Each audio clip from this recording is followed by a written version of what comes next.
Hey guys, how's it going? Welcome to Outside the Fox, where we talk all things video games, anime, TCG, and otherwise. I'm joined together with co-host Xhavier Quinones and me, Spencer Clark, as we kind of discussed today. We got Switch 2 news, just all things related to it, tariffs, pre-orders, features, things, confusion in the market. Tariffs obviously kind of dominate a lot of the conversations around that, around the Pokemon TCG topics we'll have today. Some Tarkir and like Final Fantasy talk. The Xbox showcase is coming up. Minecraft movie, Death Stranding 2 movie, and just talking a little bit of general stuff about Marathon and a few Last of Us with the collector's edition coming out, the controller, and the new show released this season 2. So, Xavier, if you want to take it away, my friend. All right, so updated Switch 2 news. Essentially, it's just the release date. Pre-orders got canned. There's supposed to be when was it supposed to be? May 8th. May 8th. Yep. Canned for the U.S. and Canada. Oh, it was April 9th. You're talking about the retailer one? The actual retail, yeah. April 9th on the retailer is May 8th is the special, get through Nintendo. But, those were canned, and, who knows what's going on with that. I don't think they're going to shadow drop that. I think they'll give us some advance. When do you think that's going to happen? I'm honestly kind of wondering if they're just going to, wait till the, absolute last minute they possibly can, because the situation just keeps evolving. And, I mean, with the smartphone and, computer exemptions that I've seen this last weekend, there's some room for either exemptions or, obviously it looks like there's possibilities of, reaching the right people in the current administration, just kind of trying to figure out some things. But it'll be interesting. It'll be very interesting. I think, obviously, with the goals of what the tariffs are, I think it's difficult because, I mean, there's a lot of things in the works. Like we were talking from the last time to now, the amiibos being $30 for Street Fighter. Yeah. Obviously, there's so many of these price points that just got introduced, and I don't know if any of them are going to. I don't know. I think that's the nervous part. But if there's changes, so does everybody else's. Yeah. You know what I mean? So it won't be just hey, we're just saying these guys, and that's it. It's going to be everybody. But I think it's going to be some sticker shock. But again, it could all. We could sit here in 2 months and it all be different again. Yeah. You know what I mean? So. I guess if it's 10 or 15% at the end of the day, we get it down to a reasonable number, I think at that point it's doable. It's not great. It's going to add a little bit of strain, but these aren't essential products. But I want them. I know you do. I mean, I don't need it, but I want it really bad. You know what I mean? I know there was something else that was covered. Was people were curious if the big price. I don't think it's that far off from Nintendo's pricing. It's a little more than I expected, but people were thinking that was to make up for the tariffs in the first place, but when they asked Nintendo, they said no, that was considered before that. Honestly, because we came in kind of blind just doing the last one right after the outrage over the pricing to me has been kind of weird. I mean, I told people there was an economist I saw that spoke on it. It wasn't official, but it was basically if you look at Mario Kart 8 for the Switch, the first one, it was $60 in 2017's money. They said they made more profit off that game at 60 than they will for the 80 on Switch 2 because of inflation, because of just everything going on in the current market, how it is, and the yen to USD exchanges right now. Yeah. And so I think, again, the 80's not that outrageous. I guess it sets a new standard, and I think people get scared. Yeah. Because if they can do it, and if they successfully see it, it leads a market example hey, Sony's I can do that. Xbox hey, I can do that. And I think it's scary for others to think about this is coming. But I've heard GTA 6 supposedly was going to be the 100. 100. Yeah, that's what I've heard too on the rumors. And again, with the budget they've spent, with the open world, the vast open world, the licensed music, these different elements, the online service, everything, I don't think 100's. I mean, again, but if you play that game 30, 40, 50 hours plus 100 hours, you're getting every dollar. I mean, divide it out, and you're getting a great. That's not that bad. Now, if the game's a limited one-time experience, you play it once, you're done with it, and you just don't pick it back up again. I could see that. I could see where it's okay, but considering that most people play that game over and online all the time, and it's just counted on for years and years, I think it'll be. You know what I mean? Yeah, something that's fine. I think it'll be fine. I also think that both Nintendo and Rockstar are being bold. Because Mario Kart is the best-selling game on the Switch by far. It's one of the best-selling games of all time, and that's kind of insane to think about. So I think that they're banking on that to be an absolute system seller and to be just as wildly successful. And same with Rockstar with GTA 6. Yeah, look at GTA Online. GTA 5 alone sold an insane amount of. They recouped their. It's one of the most other than Wii Sports is like up there. Yeah. I think I'm gonna throw out a weird number like 80 to 100 million copies. I think have actually sold of that game overall. I believe I can be fact checked on that. Comment section, please. Yeah. Feel free to give me that that statistic. But I'm pretty certain, along with Wii Sports, it's one of those like highest selling, like crazy stats on that game. Yeah, and I think the discussion around the value of games. That discussion comes up at least once a year. Is $70 okay? Is $60 okay? You're getting your money's worth just out of that alone. So, and then Nintendo putting out the whole like, well, Mario Kart's $80 because we feel the content and the game and everything is worth that price. So I don't know if that sets a new standard, not just $80, but just going forward in general, especially if Rockstar comes out and just says, yeah, GTA 6, $100. EA is going to jump at this. Oh, EA is all right. They're going to jump on that immediately. They're going to have an immediate like special edition, especially now that they're essentially saving money because they lost the FIFA license. Yes. So I don't know. They still have Madden and everything, but I think it speaks to our, and maybe this is a wide topic, so I'm going to try to keep it contained, but it speaks to our general economy when people are concerned so much, over that stuff. Like, concerned with like, you look at, and I'm going to kind of like I say, just touch a little bit of every topic. We'll come back to Nintendo on this one. But if you look at like Magic's new Target Gear box, they lowered it from 36 packs to 30 packs. They also are upping the price like on, I believe it's really going to be on Final Fantasy, and that's going to be a more standard price product, and that one's going up. A lot of people are trying to reject these price increases, and I think it could be for like just general, like, please don't, I don't want it. Or it could be like, like, hey, houses are hard to get. Discretionary income has been harder to get a hold of. And then you got tariffs on top of it. And I think people need some form of enjoyment. I mean, I was like, please, God, not to. When I saw the Switch 2 news, I was like, please, not my Switch. You know what I mean? Like, because you come, we do this and we enjoy this. And what we do, we're blessed to be able to do this. And we do it because we get to provide a service for others to go home or build community or enjoy collecting and have some kind of, you got your normal slog of life and come home and be able to like hang out and chill or play online or play for your buddies or play at home, whatever. Escape, yeah. Yeah, and I think it's like when your escape starts to become like unattainable, it starts to feel kind of out of reach and it sucks. Yeah, and again, so I do get the anger, I do get the frustration, and it's a little off topic still too, but same thing with like Disney. I've wanted to go to Disney for a long time now, take the kids, but it has gotten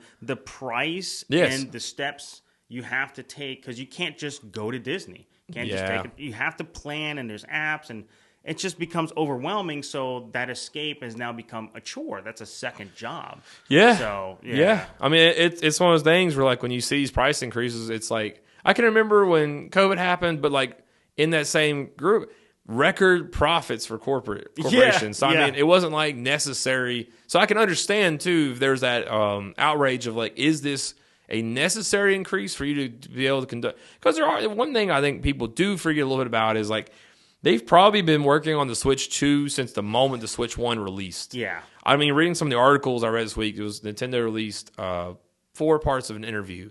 And one of the things they were talking about, Satoru Iwata, like looking at the Switch, that just tells you, I mean, that's 10 years ago. I believe he died in 2015 or 16. Yeah. And that just shows you they were already, I mean, the Switch 2, they were talking about then they wanted the mouse capabilities that Switch 2's got. Yep. They were wanting that feature then.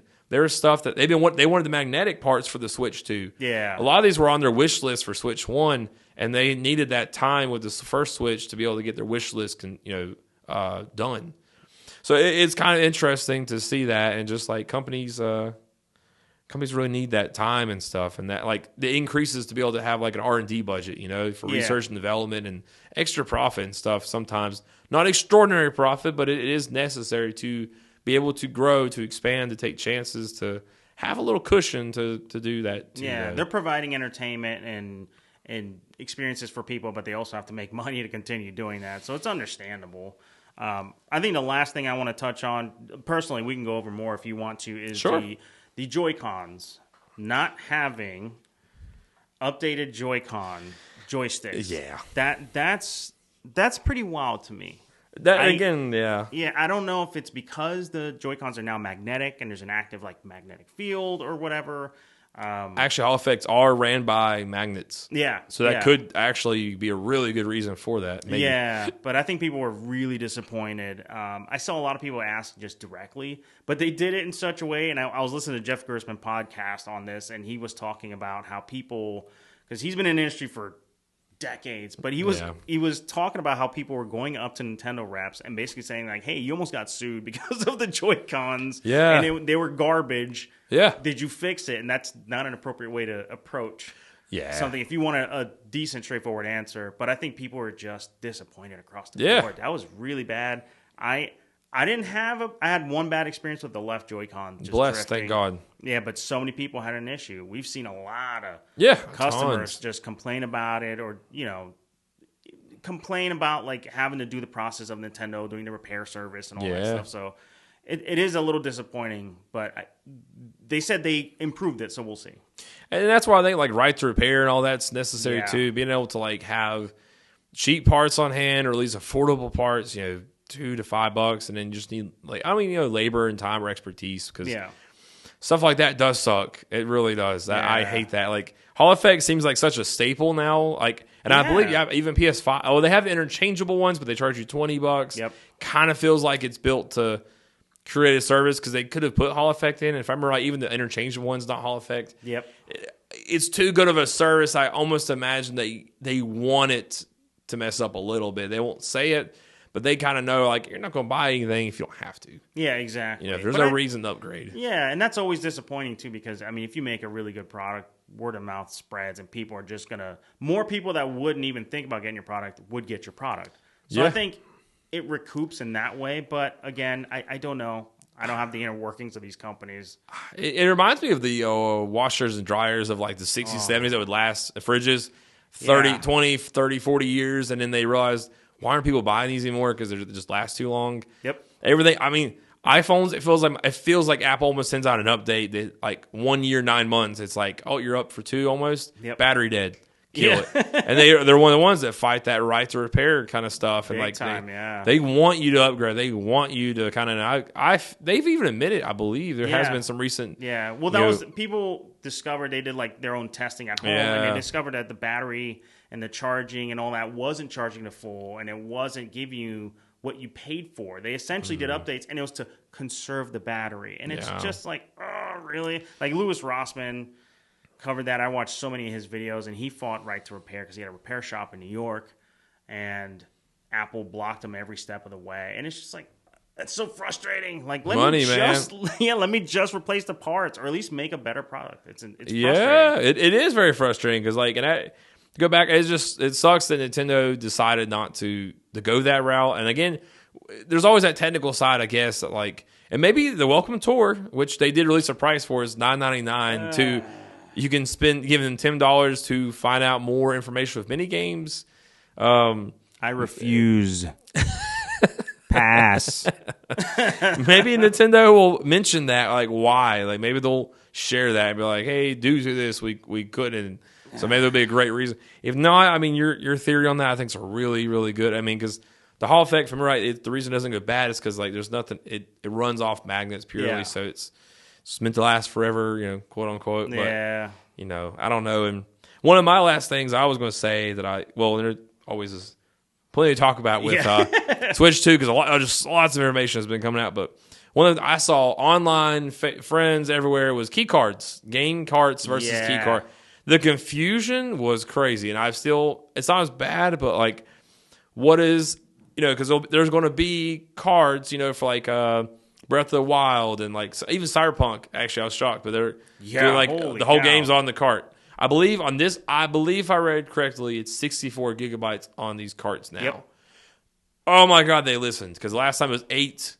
And I was like, okay, in games these days, very rarely, unless it's like an indie or like just kind of a compressed game, like they compress the heck out of that game. Yeah. It's very rarely ever just 8 gigabytes. So 64, great. Absolutely amazing. I feel like a lot of companies can compress that. Maybe games will get even, I mean, we do know that Red Dead 2 and some others, if they decided to port that, crazy. It will, Call of Duties, I believe, are around 100-ish gigs, like at least usually 90 to 110 is what I've seen. We'll see, because Xbox wrote that agreement. That's another thing that's coming probably this year, I think, hopefully. So we'll see. But like, the game carts, it's kind of cool they have all the data. The key carts are confusing, but it's cool that you can trade them in. Yep. You can. It kind of runs like the game. The only thing is for preservation. Yeah. 20 years from now, if the eShop's down, it works just like the game carts do, and that's where the confusion was. But it just doesn't have any data other than a key on there. Yeah. That's it. You can download the game. It is cool though. You can trade those in. You can move them around. You can't let someone borrow it. And it just it's not tied to an account. Yeah, and now people were comparing it to. Well, I saw a lot of people complaining, and I thought the first thing that came to my head is like, they'll never put it on a cart, but Fortnite has like, hey, you open the thing, and it's just a code. Like you made the art, put it in a case and everything just to give you a code. And that's frustrating, but just having the key card and being able to just download it does suck for preservation. Yes. We are big fans of preservation, and you should be able to play your games and all that. You know, Ubisoft coming out and saying like you don't own. Yeah, games. that's like huge. That was frustrating to hear. Please, like it is weird. I mean, it's kind of odd that they take that away from us, and that's kind of the whole argument of like physical is like. I believe I even heard like people who had the Krug 1 that was kind of you could no longer play it, which that's always kind of the big argument is like being able to play.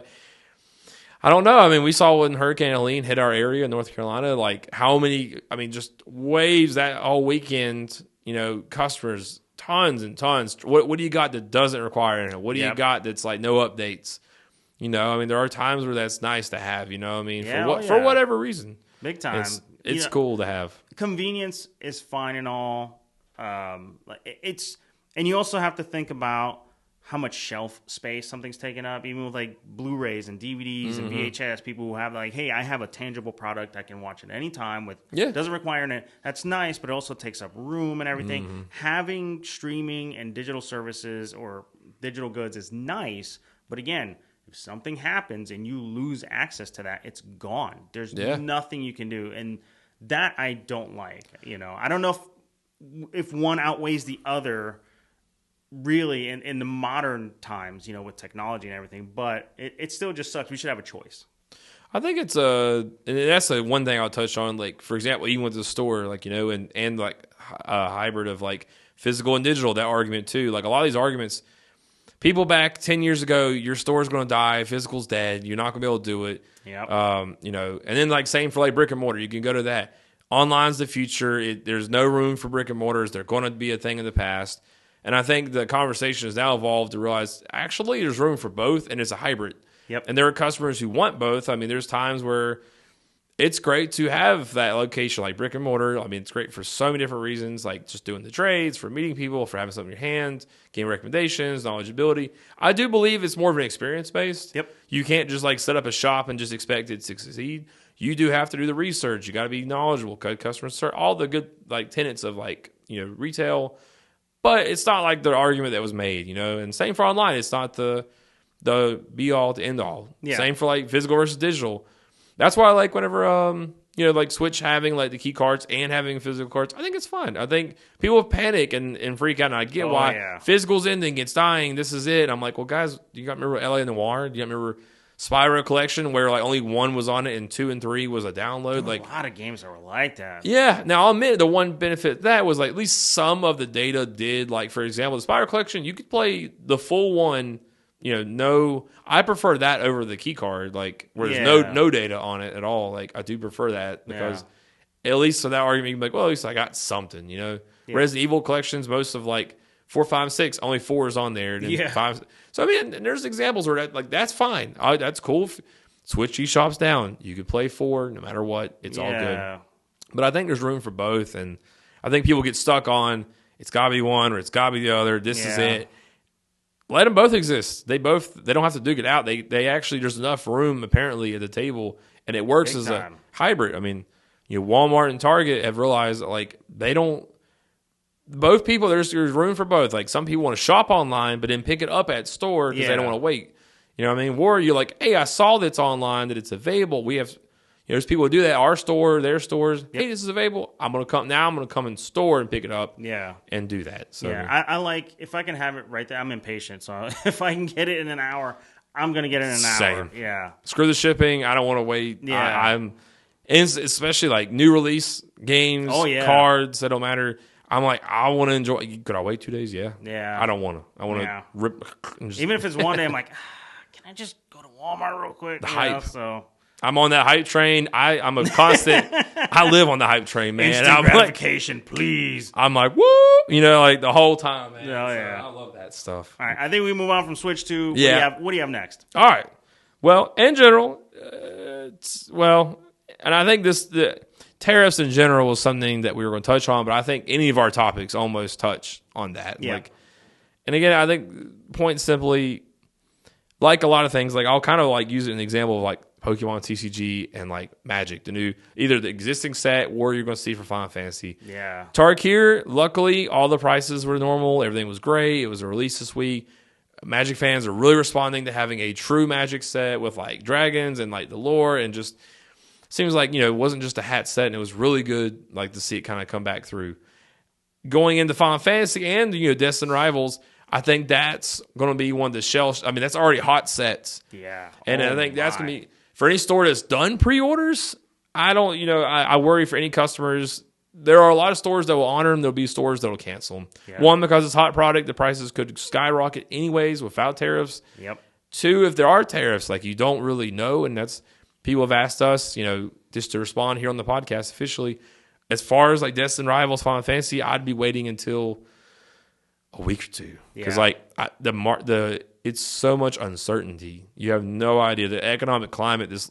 I've been glued just the last week and a half. Like, what's changing? What's happening? What's changing? What's happening? Do I need to order this? Do I need to do this? What's going on? Like suppliers, we had for several of ours, one came out with price changes immediately.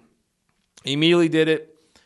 And they got roasted by all the different business owners I'm in groups with. Yep. Like, just people rejected that so hard. The other two were like, hey, we've stockpiled stuff for months and months. We're going to only increase. It's going to be like a product by product basis. Because the other one, like we're increasing the whole thing like all at once right now. And I do have to say I can appreciate the other two. I will say I'm kind of that bad. I'm kind of like we have increased the single price. Yep. And until like anything hits us, I don't really plan on, because like if you don't know, you don't know. Like, this is going to be a great going into another topic, going to tariffs. It's like the PlayStation increases for PS5. Yeah. Oh my gosh. It's a good time. You're going to see a lot of people who need it or wanted a price change to throw that in. Yep. It goes back to that COVID example where I mean, like Chipotle is a great example. More profits than ever before during COVID. You can sneak stuff in when this happens. So I mean, like, PlayStation doing another one right now, you could argue easily tariffs, and that's viable. Yeah. You could argue that they're like, well, we've wanted to do this, and now we are. Hopefully they don't just outright say that, like, oh, we've been wanting to raise prices. I mean, you're just shooting yourself in the foot. But I think a second price increase, I mean, this time... in one generation. Yeah. And they have... normally what you do is... they do a slim version and you lower the price because now the manufacturing's gotten easier and you have more diodes to work with and all that good stuff with the chipsets. But a second price increase, they have an excuse this time with the tariffs. The first one, I don't remember why if they said it like, oh man, manufacturing or 2022, something. again, you could argue the COVID era increases and like just inflation and still twice in a generation. That's pretty wild. It is wild. Again, you could argue sets precedents. You could argue, I mean, a lot of people, going back to the Nintendo example, you could say, like, if they took the heat, they could be like, you know what, everyone's already mad at them. Either we join the heat, like we're going to get some heat too, but we're going to share that heat. Yeah. Like, their increases is coming. They're in the news right now for talking about it. They're like delaying pre-orders. They don't know what the costs are going to be. And Sony's like, well, I mean, it's a good time, like, sneak it in. Be like, hey, let's just join the discourse and join the conversation, and they're not going to take the full brunt like, Nintendo is going to, because, like, the heat's already there. It's already kind of discussion. Yeah. So, I mean, I wouldn't even be shocked if Xbox, in a week or two, they might be the last one to join, but, like, it's like, well, we kind of been needing the price increase too, or want it. Yeah. Or just simply want it, and they have a good reason to be like, $550 on disc and $450, or I guess, like, what's already about? I'm thinking like PlayStation prices. Oh yeah, but like $350, $400 on the Series S. So yeah, depending on which one you get with the gigabytes. And it's man, I always go back to Xbox where it's like they always get everything, like they're ducks in a row, and then they just throw it all in the trash. And like they have a perfect opportunity with that Series S and this supposed handheld, which isn't their hardware technically, but it's still their branding to really like go against the grain. But I don't trust Xbox. Every time they have a perfect opportunity to do something, they trip over themselves every time. So I fully expect for them to just like, you know what, we're going to double everything. You know what? And that goes into like the Xbox showcase. You know, I remember years ago we talked about last time, touching on Scalebound and the lack of like exclusives and like third and first party exclusives. Like, you know, we had Indiana Jones and the Great Circle, I believe, and it's coming to PS5. It's already, I think it's already out, but like we're coming out like in the next week or two. But it's a great example of like, you had a really strong example. I mean, that even for me was kind of like, man, I'd eventually want to play that. You have like Elder Scrolls 6 on there. Bailey and I have talked about like we're getting a series. I mean, that's too big not to get a Series X of a game. Like that's too much of an experience. But it'll probably hit every console. They're doing. If you're going to make a console, if you're going to be a part of that game, you just need to go ahead and like make exclusives. Yeah, that's the one thing that kind of pushes people, other than maybe like unique experiences. Like like you could argue with Switch being like handheld. Now they got the mouse. Now they got game chat. Now they got, you know what I mean, they're making that a unique experience. Yeah, you know what I mean. There's enough there because obviously with PC, like those guys, like Sony and Microsoft respects people, and it's like they're chasing like, well, they have been, and that's. Problem with that is like there's only so much the human eye can register. There's only so much TV. There's only so much we can do with that before it comes back to the most basic element, gameplay. Yep. You know what I mean? Like, how fun is your game? How great is your story? How are the characters? Do I engage with? Do I kind of fall in love with the lore and the canon and just like, I'm like, wow, I want to get in this world and be there. You know? That was part of the Switch 2 discourse online too, was people were like, you know, they were doing fake comparisons with GTA 6 where it's like, oh, PlayStation, Xbox, and then like Switch, and it looks horrible and everything. And I get that. Or they're saying like, oh, Mario Kart 8 is going to cost $80, but you can get this game and it's 60 or 70, and this is more realistic looking or whatever. Like, that doesn't matter. Literally the best-selling games, most of them, of all time, are not graphical showcases. And it's crazy. Minecraft, the best-selling game of all time, is literally like some of the simplest textures. Roblox is one of the most popular online games. Absolutely like 2-bit graphics. Like, so I don't know why people are comparing visual fidelity with pricing and all that stuff. It's about the experience and the fun. I don't care. Make exclusives and make the games fun. That's all that matters.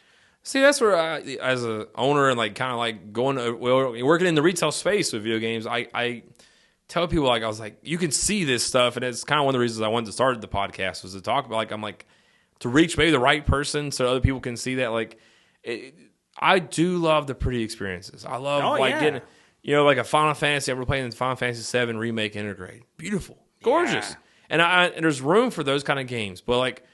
They should be like a dessert almost, like, you know what I mean? At the end, like, it has good gameplay. But I think some of the companies, they get so focused on making such a pretty game, they forget, like, make the game fun. Make it, like, worth playing.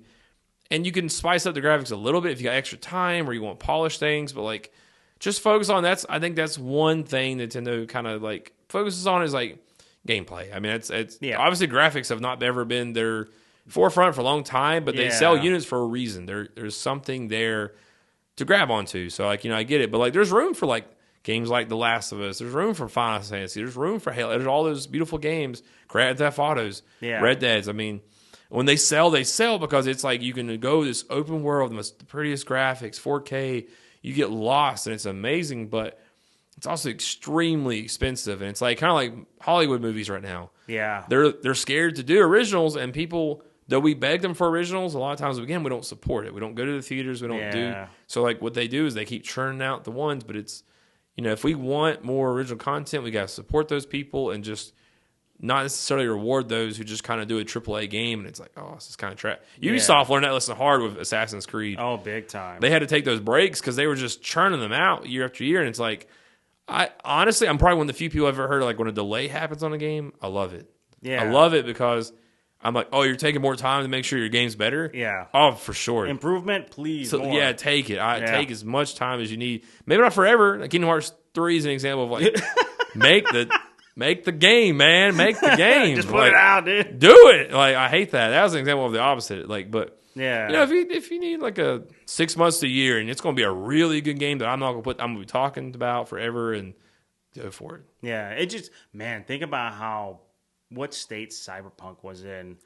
That first delay, they delayed it so many times. Can you imagine what that game was like? Like at that point, when they were like, "We need to delay it. Don't worry about it." Like, oh my gosh, it looks a lot better now. It's great now for the most part, but like, man, I couldn't imagine what that was like out of the gate. That's a flashback as a store. That was one of the very few physical releases I actually remember. Like indie stores like us and like.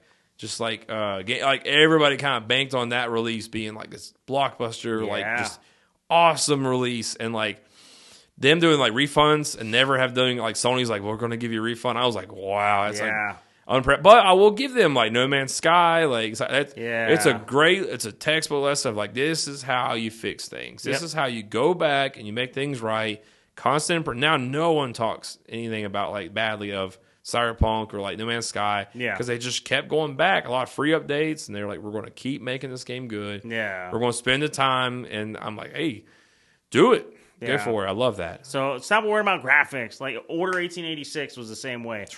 Gorgeous game at launch, absolute, just mediocre. A solid 6, which is rough. Which leads me into Marathon, Bungie's new.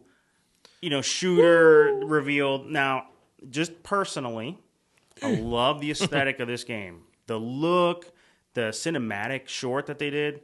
Oh, my God. they had, like, the same cinematographer as one of the shorts in Love, Death, and Robots last season. I forget what it was. I think it was, like, the Punjabi short that they did or the episode. The camera work was incredible. And then I looked at the gameplay, and I said, ooh, this is pretty plain and bad. You know what I mean? Like, it's just, I trust Bungie to have good shooting mechanics, but that's about it. Like, visually great, love the aesthetics, but everything else just seems so run of the mill. Yeah, I didn't see nothing. I mean, like, it'd be nice to see. I mean, like Call of Duty, even give them credit. Advanced Warfare, they're like, we're gonna go, like all these different mechanics. Something, because like after a while, it's like, all right, well, you've done the whole World War II thing how many times, and it just in general, like done like Warfare, where it's like they're like, we need to mix this up, get a little wild, get a little crazy with it. Like, obviously, people wanted them to return after so many different games, but can we just get back to that? I mean, that was great. I mean, that was a wonderful thing, and. It kind of reminds me also of The Ruiner, if you've ever seen that. I don't recall. Your comment reminded me, like, love the art style, love, like, everything about it. Like, I would just be like, oh, I would love to be a mega fan of it. Yeah. But, like, I'd buy the art book, but I can't go beyond that. Gameplay is not my thing. It's the top-down, isometric kind of style. Like, oh, gotcha. Hades, Baldur's Gate, Dark Alliance. There are some games, like, we played Dark Alliance, Billionaire, like, 1 and 2. Yep. Great. Fantastic. But, like that, I mean, I've looked and it doesn't call to me. Yeah. It doesn't scream. It's like it just doesn't like, it's like, please God, pick this up, play me, let's go, let's put this in, let's figure this out. It's kind of like, Bloodborne. I'm not good at Bloodborne. I said that on the last episode, but aesthetically, what a game. Yeah. Like that's why I like Dust Bloods. I'm giving that a shot. I can't do Souls games. I don't have the patience or the mental fortitude. I can't get good. I'm too old and too stubborn now. But visually and aesthetically incredible. So I'm looking forward to seeing some of Marathon, but not playing it. I don't want to play it. You need to let your son Dorian play for you. Oh, man, yeah. Because that would, because as good as he is, you just need to watch him so you can enjoy the world. Yep. And, like, stream it, but, like basically right there at it. Yeah. And basically, like, have him, like, hey, go over there, do this. Yeah, he streams, too, so he's like, hey, I'm streaming. I'm like, all right, cool, and I'll just tune in and all that, so. He's good. He's really good. Wicked good. Yeah, he is amazing. So. Yeah. What do you got next? All right. Like one of the, getting a little bit down to it, but the Minecraft movie, super happy. I actually, reviews at first scared me. I was like, but it's an example of that, the reviews are kind of bad. People just, Mario movie, it was weird. I loved it. Bailey loved it. Reviews weren't that great, 40, 50%, you know what I mean? And went back and I loved it. I thought it was great. And fantastic. There's been a lot of movies where like even if I see a bad review score, sometimes I'm like, I'm going to watch this. I don't care. I'm so happy to, Jack Black, for me, love it. Love that they've put him in Borderlands and as Bowser and Mario. Love that they put him as Steve. all for it. Yeah, I thought it was funny that like when they unveiled the toys, it's just Jack Black. Yeah, like it's not. There's nothing like, oh, this is Minecraft Steve. Yeah, you know? If you would have just put him that in a normal. Yeah, it's like what? That was so weird. And then he didn't even dye his hair. Like he has like the normal white. like that's one thing I have loved about that movie. It's like his normal hair, beard. They're like, this is it. He goes to the costume room and spends 5 minutes picking out a shirt and pants, and he's like, I'm good. Hilarious. Put me in. Like, have you seen all the chicken jockey stuff? I do love I love that, like the fan fervor, like the popcorn everywhere, and people like chicken jockey. See, I get it, but like, man, as theater workers, they got to be hating the movement. Like, I like when like fans get together or just make a movie moment, like the Barbenheimer, like great.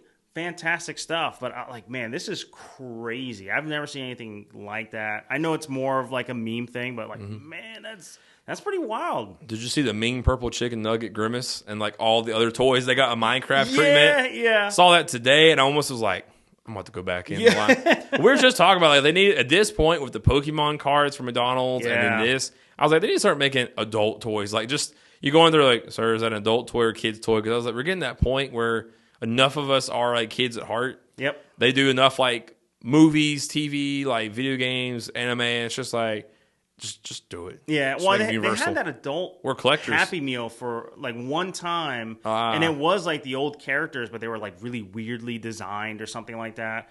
You know, there's a lot of people in those displays. Sell those displays, like people want them. Those are great. I love those things. The Hello Kitty Yu-Gi-Oh collection. Oh yeah, they've been at McDonald's, man. Just been like pumping it out with the toys. Yeah, they've been pretty solid for a while. There was a huge slump. It was just like random stuff or throwaways. Build your Happy Meal box. Like, who wants to do that? Yeah, like, I mean, some do, but like, dude, make some good toys, and they've been knocking it out of the park. If we saw how many people bring in the golden Burger King like Pokemon like slabs and they're like, would you buy it? You know what I mean? Like how many people have hoarded the Burger King like Pokemon stuff and like hoarded like just different like Yu-Gi-Oh! I've seen like McDonald's just hoard that stuff and like bring it in. Like people do hang on to that stuff. They like to see it.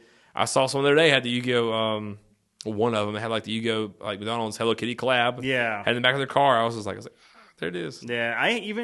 Though I was never like big into Pokemon, I had every single one of those Pokeball and the gold cards from Burger King because I thought they were just so cool. It was a neat little thing. It seemed that must have cost them a lot of money back in the day to just throw it in like a kid's meal. Yes. Because it was pretty elaborate. It came with the little plastic case, the gold card, it had a little stand inside, the button opens it up. Like it was pretty elaborate.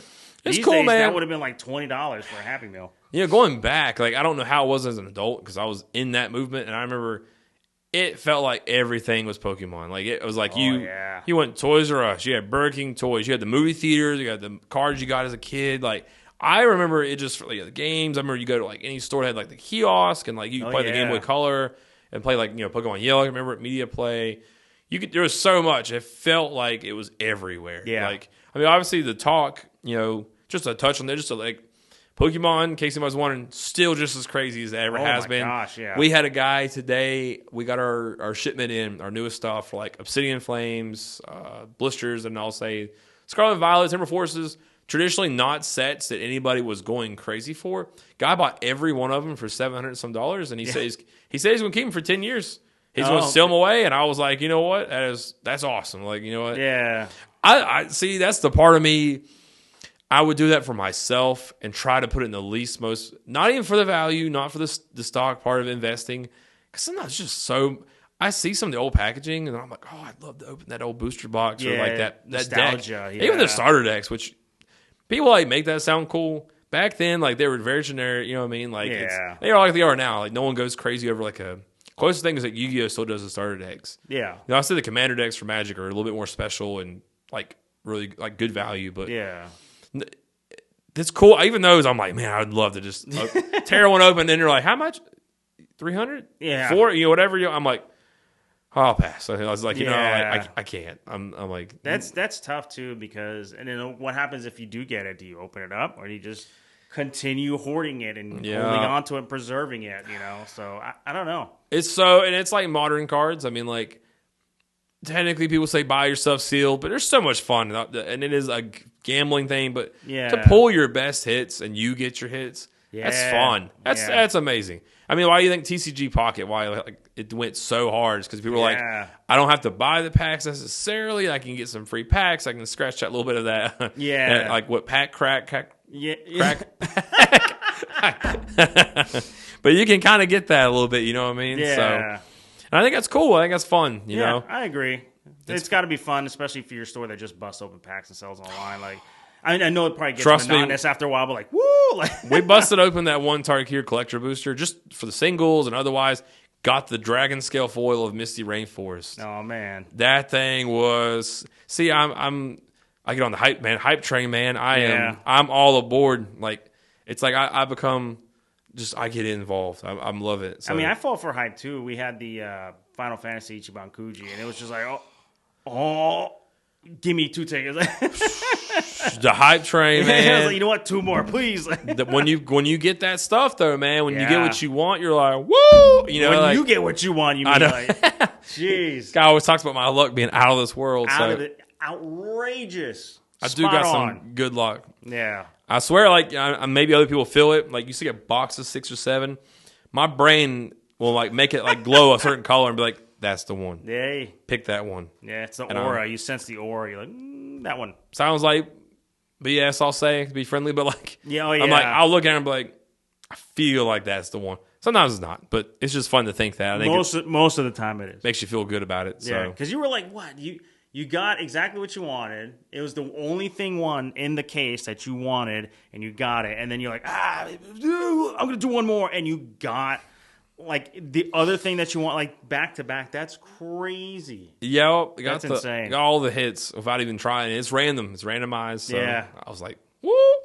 Shit. I think for me, like, one of the last things to touch on that I thought was really cool, big fan, I bought, like, it's cool to see Hideo Kojima doing like a movie of A24. They're doing Death Stranding movie. Yeah. And I wrote down the director. It's Michael Sarnowski. I don't know. But he did Quiet Place Day 1 and like Pig.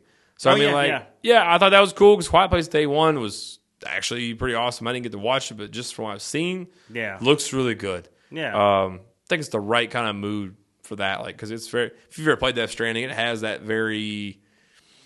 almost like indie horror where it's like quiet, kind of like Quiet Place. Almost like that, if that makes sense. Like how indie movies don't play action or like explosions or there's music all the time. Like it's kind of a very chill vibe to it. You know? There's definitely a mood. And even with the Death Stranding 2 reveal and trailer and all that stuff, it has its own vibe compared to the first one. Yeah. And Kojima's a massive movie fan. Massive. He does. If you couldn't tell from his games... so I think him finally being able to collaborate on an official movie, I think that's something he's wanted his entire life. So this should be exciting. I hope there's a bunch of behind the scenes stuff with him. Like that'll be amazing. I hope so too. Obviously, they haven't announced the actors. It makes sense. Norman Reed, since the way they do that game, where they have like little dots and they kind of like the mocap. It'd make total sense to me. Just throw Norman Reedus in there. He's literally an actor already. Yeah, you could literally throw Guillermo del Toro. You could throw in like a couple of the people. There's one. It's like Lea Seydoux. I'm murdering people. Yeah, I'm probably murdering that woman's name, and I feel so bad for her. She's watching this right now and be like, he's not apologizing. Don't worry about it. Yeah. But I don't know. That's that'd be the easiest. That'd be so easy. It's crazy. It's like that. Right there. Yeah. Honestly, everyone who's been in it, I think mostly is actors. Like so, it's like they already was just so natural of a movie to get that Monster Energy. You know, like collab, get Jeff Keighley in there as a cameo or something, you know what I mean? Or, hey, get David Hayter in there, just kind of like in a scene. Oh, that'd be amazing. They should get like Jeff Goldblum go for like some kind of Jurassic Park kind of have like a moment like that. Maybe Norman Reedus. There's going to be some weird parts though, because if you remember Norman Reedus, like I'm just going to say, you can use like your own urine as a bomb. Like, you know, that's going to be like, is that going to be in there, like in the movie? I don't know. I'm wondering on the tone. Like, is that going to be comedic, like audience laughing there, or is that still like because it's a kind of a serious kind of game, like but it's just off kilter, you know? Yeah, weird, the strange thing, you know, like that was the one thing that drew me in. I was like, what the hell is that? You know what I mean? Yeah. And this is, dude, give me a fetus popcorn bucket. Oh my god! I hadn't even thought about the popcorn buckets. Yes. I need the Norman Reedus and the Funky Fetus popcorn bucket. Oh man! One that like clicks in if you get like the, you know what I mean? It comes with a vest strap or something. That'd be amazing. A full on like wearable popcorn bucket. That'd be amazing. Oh, that'd be incredible. I would. And it lights up. And they're like $120, bro. You could charge double that. Screw the tariffs I'm paying. Dude, talking about scalpers and anything. Popcorn buckets, bro. Oh, yeah. Dude, the Wolverine, there was like so many other ones I've missed that I was like. The June one shot up the price. That one's comedic, though. That one's a meme. The Wolverine one's a meme. Yeah, I think the only legitimate one that was just like, oh my God, and people had a fever for was Figment at Disney, because that character has not seen the light of day in decades. And then they were just like Figment popcorn bucket, and people went absolutely bananas. They were going for like $1,000. It was absolutely nuts. I've never seen anything like that. I think Alien, the last Alien in August, they had that one. It was Regal though, and I was like, "Come on, man!" Romulus, Ghostbusters, the freaking Frozen Empire. The van, yeah, dude. There's the Ecto one, the Ecto one. But like, there's so many freaking popcorn buckets that come out. I don't obviously collect all these, but like, I've got a couple. We got the Barbie one for her. Like, it looks like it's kind of cool at the box. And I got Mario one for me. Yep, I saw the Mario one. Yeah. If Mario 2 comes out, has one, getting it like day one. Yeah. So, speaking of, I wish they would do an update for that movie since something. But the Link, the Legend of Zelda. Oh yeah, that's right. Movie's coming out next year. We got a release. Yeah. Speaking of that, we did get a release date for that. I haven't paid attention to it, but that Nintendo Today app dropped it. Unfortunately, if you do any big news, it's just going to leak out of the app, and you're just going to have it on like IGN, GameSpot, Kotaku, Polygon, all the websites are going to pop up there. That should be interesting. And then like somewhat they just opened up, or they're just about to open up. Was it Super Nintendo World at Universal in Florida, and they announced that they're going to have a Universal in the UK. Which is kind of crazy, because I think the only competition there is like Disney Paris. So like that's going to be interesting. And then they have the new that I always forget the name of it, but it's the Universal Monsters. They've got their own Epic Universe. They've got their own land, but like that Donkey Kong area looks amazing. I'm trying not to look at anything or watch it. Like, I don't know if I'll ever go, but like I don't want to be spoiled. Dude, I'm pumped.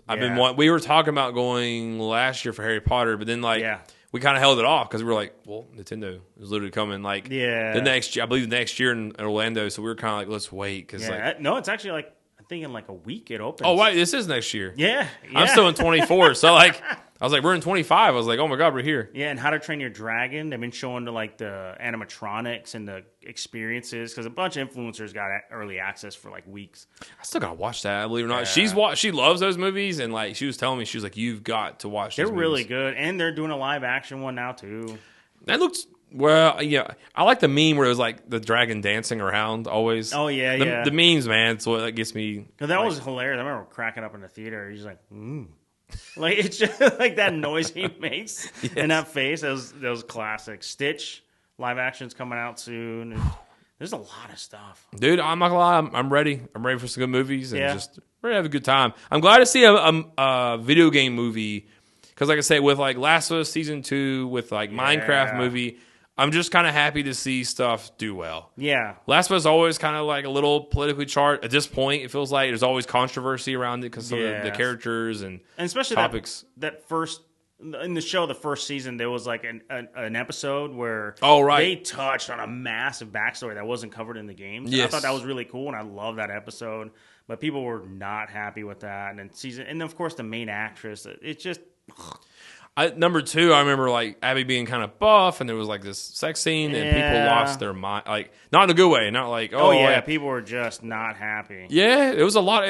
That's always one that and people get really upset. Any remasters, remakes, any like they're putting the 1 and 2 together in a collection. Yeah, I'll say on record, like number 1's my favorite. I think it's my favorite game of all time. Like I played when it came out on PS3.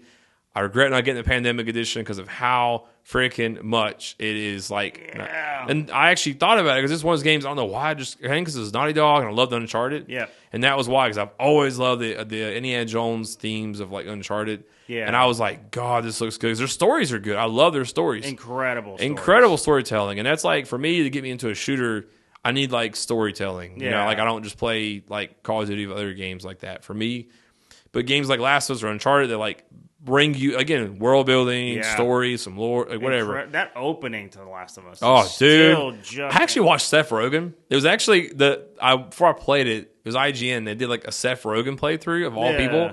They're doing like his little laugh, like, and then then she died, the daughter at the beginning, and he was just like, like, and just like I don't know, man. That was like, oh my god. I showed that to my wife, and she was just like, "No, I'm not watching any more of this." But then she watched the entire first season, and I want to clarify. I went like, ugh, to the main actress for The Last of Us show. I think she's fantastic. I was going, ugh, at like the discourse around her. Yeah, I mean, and that again, that's I don't know why. I guess like especially the first game wasn't so bad, but I think the second ones they had, I didn't even know the one. I didn't even know the one kid was trans until like someone started talking about it, and Abby being like buff and muscular. I don't know. Just play the game. Yeah. Just play the game. Yeah. Like, all the side stuff. And I know that a lot of games are political inherently, and they're throwing these characters or little tidbits or whatever to make like a statement, but it's not front and center. That's a part of that world. That's what I felt. It was like it's different if it's like an agenda that's thrown into your face. Yeah, like it's like in there. Yep. And you feel like it's in like Disney's probably the worst of any of these people. Like, and they do like a job where it's like it's not sincere. It's kind of like the Avengers. I always give this example like the Avengers and like Endgame, like I believe it is. Oh yeah. Where they gather all the women and that was so weird. In the middle of battles and like in no battle like the people you're fighting are like, hold on, the girls and us are gonna we're gonna get together for one big shot. Can you guys stop? It's like that don't make no sense in reality. Like I get the moment and you're trying to have that like that girl empowerment moment. That's fine. That's fine. Like if you fit it in a way that's natural to the storytelling, like you fit it in. And most people I've talked to, that's their that's their take too. Like most normal people I meet don't care if your character is different. I mean diverse. If it's different like religion or race or like sexual orientation, people don't really care. It's just they care when it doesn't feel authentic. It doesn't feel like real. And it is hard. It is hard because it's like you can go into questioning of like how do you get there. I'm like I don't know. You just know. Yeah. The only thing I thought of as an alternative is like because they're all kind of like unique with their movesets or what they do, but you could have set it up in a way where it's like, oh hey, Scarlet Witch is going to use her power to do this, and then Pepper Potts comes in and she uses the Iron Man thing to further it along. And you know what I mean? There's so much you can do, but they literally just did it as like a poster shot or something. Yes. Like the original Avengers movie where they went around the characters. And I get it. More power, to empower little girls to feel like they are acknowledged. That's fantastic. But it was just awkward. At that point, you get to the point where like, are you doing this to sell stuff? And that's another thing. Which is fine, but like, it's just weird. It was such a weird moment. But I love Last of Us too because to me, when I played it, I didn't really get that feeling like Ellie being lesbian. It just felt like part of the story. I didn't question it. I didn't be like, oh, this is weird. I was like, that felt right. It just felt like her character. It felt Abby being, I guess, because she wanted to be stronger to like take on people. And I guess when you're in the middle of a like zombie like outbreak and you want to make sense that you're like seeking revenge, that you wouldn't want to be like wimpy and like, and she kind of led like a paramilitary style like group, Oh yeah. So I mean. Again, some stuff just makes sense. Probably just makes people uncomfortable because they don't see it. And you know what I mean? Yeah. People, they usually try to dress people, like especially women, like in those sexy elements. You know what I mean? So like when you see a woman in that role and it's not like traditionally something they would feel or fit. Yeah. I think it just, some people can't handle it. It makes them feel uncomfortable. I'm like just let the story be the story if the it's a lot of the use of story, but let the story be the story if that's what the story is meant to be. Exactly, yeah. Like, if that's the original vision, that's fine. Yeah. And as long as you're not like, if the character just is what it is and it's just going on, it is what it is. It's a story. I mean, that's it. I agree. Goes back to like what we're talking about, like with, it's not, it is and it isn't hard to make a great game. Great story, great characters, great world building, or like lore, or just great gameplay. Just, you don't have, if you're a small indie developer, I can think of 100 games, well, not 100, but like I can think of several games that are one-person development teams, like Minecraft, like it's the one that has Toby Fox. Oh, Undertale. I was thinking Underworld for some reason. But like games like in that style, you know what I mean? That'll like, like Stardew Valley, like one-person teams. Like these are passion. Balatro. Yeah. These are passion projects. Obviously, these people like most entries I've read for. I think any of those guys poured hours into it. It wasn't just like they poured, and it's like I can do that. I'm like, no, all these guys really poured their heart and soul into those games. Yeah. But I mean, like, look, they didn't have massive development teams, budgets. They had a vision. They had a unique experience to give people. And look where Minecraft is now with the movie. I mean, if I was the creator and I was like, I'm about to go watch Jack Black and like the second largest video game adaptation, like box office wise of all time, and I'm really proud of this. And I'd be like, heck yeah, let's go. Yeah, I agree. Yeah. So, but fun times. I think for me that was pretty much it. I don't know if you got any other. No, that's pretty much all I had on there. I feel pretty good about this, man. And we'll see you on the next episode, guys. If talk about the situation. It is constantly evolving. It seems like 2 weeks from now, all this could be scrapped, and everything we said is irrelevant. And just keep that in mind. Yeah. So I will say that like a lot of this is kind of constantly evolving and changing, and I'll say just be good to one another, stay hopeful, just try to. Remind each other we're all in this together, and whatever's going on, just support each other and just be there for each other. I'll say, a message of hope and positivity for everybody. Just kind of, we'll make it through this if we do it together. We're all in this together, and I mean, we're always here if you want to talk or enjoy our, the hobbies that we do. We love what we do, and thank you again for the all the messages of just everybody reached out to us about positivity, about talking about the podcast, and everybody who watched last week. So I guess we'll see you next time. Signing off. Yeah, and don't forget to like, subscribe, leave us a comment, send us an email. Do all the good stuff. Visit on our socials and yell at us. Follow this man, K0. Obviously, follow the store at Red Fox Gaming online or Red Fox Gaming in Hickory, North Carolina. Come see us. Pay us a visit.